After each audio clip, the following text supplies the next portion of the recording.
El cambio electrónico no es el futuro del ciclismo, ya es el presente. Y eso es exactamente lo que divide al mundo ciclista en dos. Hay ciclistas que llevan años defendiendo que pagar 1.000 euros por un grupo con batería es lo más inteligente que puedes hacer.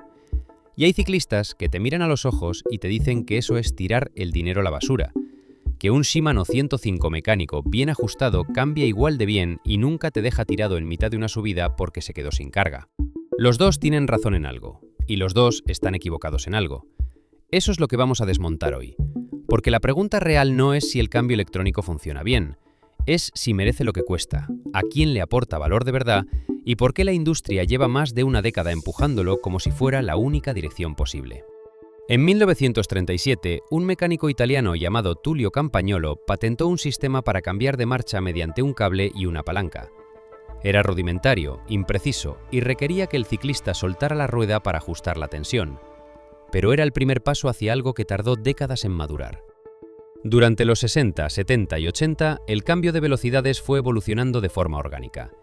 Los friccionadores dieron paso al indexado. Las palancas en el cuadro migraron a los manillares. Shimano estandarizó el SIS, su sistema de indexado por cable, y de repente el mercado masivo tuvo acceso a cambios precisos y repetibles por primera vez. Para principios de los años 2000, la transmisión mecánica había llegado a un punto de madurez difícil de superar. El Shimano Dura-Ace 7900, el Campagnolo Super Record 11 y el SRAM Red 22 eran grupos tan refinados que incluso los mecánicos profesionales reconocían que había poco margen de mejora real. Los cables eran de acero inoxidable y venían preestirados. Los desviadores estaban mecanizados con aleaciones de forja. Una transmisión bien ajustada cambiaba limpiamente bajo carga completa, con lluvia, con barro, con frío, y lo hacía siempre. El problema, si es que se puede llamar problema, es que cuando algo funciona perfectamente no se puede vender nada nuevo. Y ahí es donde empieza esta historia. En 2009, Shimano lanzó el Dura-Ace D2, el primer grupo electrónico de carretera para el mercado en serio, sin cables de cambio, sin fricción, sin ajuste estacional. Un motor por desviador, una unidad de control central y un botón en el manillar que enviaba una señal eléctrica al cambio trasero en cuestión de milisegundos. La respuesta fue exactamente la que te puedes imaginar. Fascinación y escepticismo a partes iguales. Los que lo probaron decían que era otra dimensión, que la diferencia entre un cambio mecánico y uno electrónico era como la diferencia entre escribir a máquina y escribir en un ordenador moderno. El tacto era más ligero, la respuesta más rápida, el indexado idéntico en el cambio 1 y en el cambio 10.000, sin degradación, sin cable que se estira, sin ajuste cada 3 meses. Para ciclistas con problemas de fuerza en las manos, con artritis, con lesiones en muñecas, la diferencia era funcional, no estética. Aquí el electrónico resuelve algo real. Pero los puristas mecánicos tenían objeciones igual de reales. Primero, el precio. Un conjunto Dura-Ace D2 costaba prácticamente el doble que su equivalente mecánico. Segundo, la batería. Otra cosa que cargar, otra cosa que puede fallar, otro punto de dependencia tecnológica que el ciclismo nunca había necesitado. Tercero, si la batería muere en mitad de una ruta, te quedas clavado en la marcha en la que estabas. Con el mecánico, al menos puedes tensar el cable con los dedos y llegar a casa.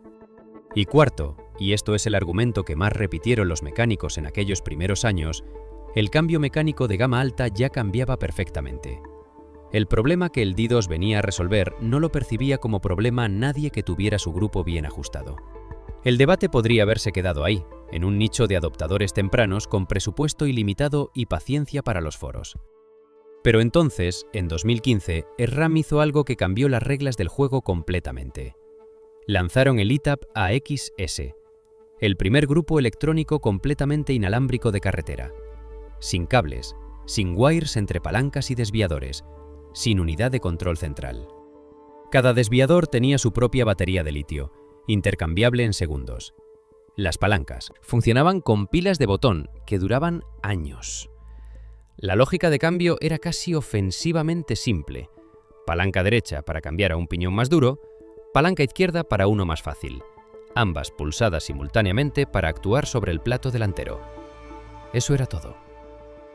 Lo que SRAM entendió es que la adopción masiva no iba a venir del rendimiento puro, iba a venir de la simplicidad percibida. Y un sistema sin cables, sin routing por el cuadro, sin calibración de la tensión, parecía, y era, mucho más fácil de usar para alguien que no quería aprender mecánica. Si quieres seguir con nosotros y ver a dónde lleva esto, suscríbete. Publicamos análisis como este cada semana sobre las decisiones de ingeniería y las estrategias comerciales que definen el ciclismo moderno. La respuesta de Shimano no tardó. Para 2021, el nuevo Dura-Ace Di2 había reducido el cableado al mínimo. Solo 2 cables cortos entre desviadores y batería, todo lo demás inalámbrico. Y en 2022 hicieron algo que en retrospectiva fue el movimiento más inteligente de toda esta saga. Lanzaron el Shimano 105 Di2, el grupo electrónico de la gama media. El grupo que los ciclistas de fin de semana, los cicloturistas y los amateurs con presupuesto real llevan desde siempre. Y lo pusieron en bicicletas a partir de 2.800 euros. De un golpe, el cambio electrónico dejó de ser un artículo de lujo para convertirse en el nuevo estándar accesible. Eso fue el punto de inflexión real. No 2009, no 2015, 2022. Ahora bien, antes de asumir que la industria estaba haciendo lo correcto, hay que mirar los números con honestidad. Un grupo Shimano 105 mecánico completo añade entre 300 y 400 euros al precio de una bicicleta. El equivalente Di2 añade entre 800 y 1.200. Eso es el doble, como mínimo. Si subes a Ultegra Di2, estás hablando de unos 2.000 euros solo en grupo. Si subes a Dura-Ace Di2 o SRAM Red AXS, el grupo solo puede superar los 4.000 euros. ¿Cambia el electrónico de 4.000 euros 4 veces mejor que el mecánico de 400? No, no cambia 4 veces mejor. Cambia de forma diferente, con una consistencia que el mecánico no puede replicar a largo plazo sin mantenimiento constante. Pero la diferencia real en el rendimiento sobre el terreno es, para la mayoría de ciclistas, completamente imperceptible en condiciones normales. Lo que sí es perceptible es el mantenimiento, o más bien, su ausencia. El Di2 no necesita ajuste de indexado, no necesita cambio de cable cada temporada, no necesita que abras el desviador trasero en un día de lluvia porque la funda se ha contraído. Eso tiene valor. Pero cuánto valor depende completamente de quién seas. El ciclista que recorre 4.000 kilómetros al año en rutas organizadas y no quiere saber nada de mecánica, va a encontrar en el electrónico una paz que el mecánico no le da. El ciclista que disfruta ajustando su propia bicicleta, que tiene satisfacción en afinar el límite de los tornillos del desviador y escuchar cómo cae cada marcha, ese no va a encontrar en el electrónico ninguna ventaja emocional que justifique el precio. Pero hay un argumento que los defensores del electrónico siempre acaban usando, y es el argumento más difícil de rebatir: lo que usan los profesionales. Entra hoy en cualquier camión de un equipo del World Tour. No vas a encontrar ni una sola bicicleta con transmisión mecánica, todos en electrónico. El grueso en Shimano Dura-Ace Di2, algunos en SRAM Red AXS. Los que mantienen contrato con Campagnolo en Super Record TPS. Pero cables de cambio convencionales, cero. El pelotón profesional abandonó el mecánico de forma silenciosa y casi total entre 2015 y 2020. No porque les pagaran por usarlo, que también en parte, sino porque en el ciclismo de élite, la consistencia del cambio bajo carga máxima en los últimos kilómetros de una etapa, cuando el ácido láctico te tiene los pies bloqueados y el cable puede haber perdido 1 milímetro de tensión, importa de verdad. Y la gravedad aspiracional del ciclismo profesional es un fenómeno real. La bicicleta que gana el Tour se convierte en la bicicleta que todos quieren. El grupo que lleva el ganador se convierte en el grupo que aparece en los wishlist de los cicloturistas de Vizcaya, de Cataluña, de México, de Argentina. Eso es marketing gratuito para Shimano y SRAM, y ellos lo saben.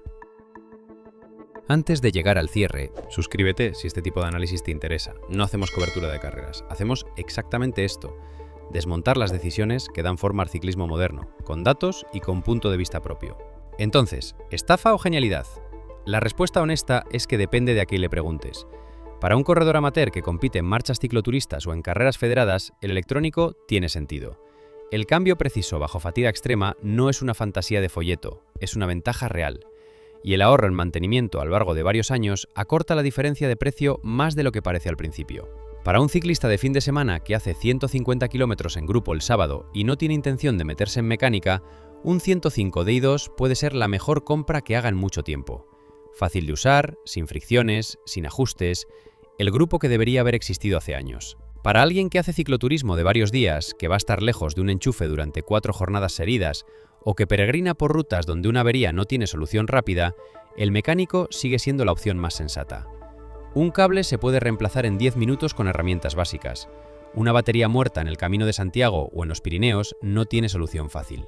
Y para el ciclista que ama los componentes clásicos, que tiene un campañolo récord del año 2000 perfectamente ajustado y que ve el cableado como parte de la estética de la bicicleta, la pregunta entera le parece irrelevante. Y también tiene razón. Lo que el debate del cambio electrónico revela en realidad no tiene que ver con la tecnología. Tiene que ver con lo que cada uno entiende que es el ciclismo. Para unos, es una actividad que debe evolucionar en paralelo con el resto de la ingeniería moderna. Para otros, es una de las pocas cosas que quedan en el mundo con una lógica mecánica transparente, reparable con las manos y comprensible sin un ordenador. Los dos modelos son válidos, los dos tienen su mercado, los dos van a seguir coexistiendo durante mucho tiempo. Lo que no tiene sentido es dejarse llevar por el argumento de que el electrónico es el único paso lógico hacia adelante. El mecánico de gama media de hoy es más preciso que el mecánico de gama alta de hace 20 años. Sigue siendo una opción completamente legítima en 2025. Elige el sistema que se adapta a cómo montas, a cuánto gastas en mantenimiento, a dónde llevas la bicicleta y a qué te da satisfacción cuando estás sobre el sillín. Esa es la única métrica que importa. El resto es ruido de marca.